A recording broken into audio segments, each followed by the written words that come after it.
Anak laki-laki di bawah umur dicabuli oleh tetangganya sendiri. Setiap menjalankan aksi, pelaku merekam adegan kekerasan seksual tersebut. Beginilah video yang direkam seorang pria berinisial AF 32 Setiap kali saya diundang sebagai pemateri atau pembicara di sebuah acara, saya selalu berusaha menyisipkan pengingat tentang pentingnya kewaspadaan orang tua dan anak terhadap kejahatan seksual.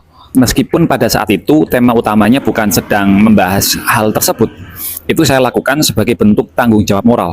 Karena saya melihat sendiri semakin hari kasus pelecehan dan kekerasan seksual terhadap anak semakin sering terjadi.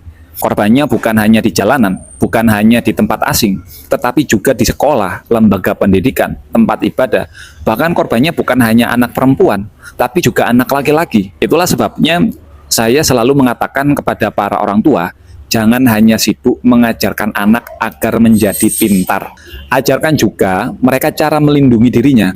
Ajarkan bahwa tubuh mereka memiliki kehormatan. Ajarkan keberanian untuk berkata tidak.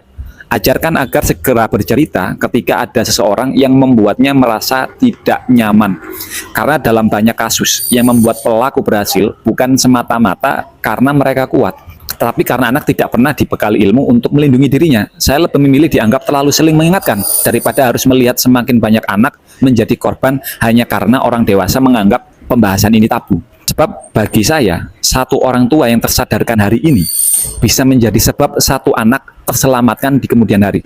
Bagi ayah bunda yang ingin mulai mengajarkan pendidikan seksualitas kepada anak sejak dini sebagai ikhtiar melindungi mereka di tengah tantangan zaman saat ini, saya sangat merekomendasikan buku Ziyad Book, edisi Tarbiyah Jinsiyah untuk anak usia 10 tahun ke bawah. Jangan menunggu sampai anak mendapatkan penjelasan dari internet. Jangan menunggu sampai mereka mendengar dari teman-temannya. Karena ketika orang tua terlambat mengajarkan, seringkali dunia luar yang akan mengambil alih peran tersebut. Dan terkadang kita tidak akan suka. Yang saya sukai dari seri buku ini adalah penyampaiannya sangat ramah untuk anak, disusun dengan bahasa yang sederhana, dilengkapi ilustrasi yang menarik, full warna.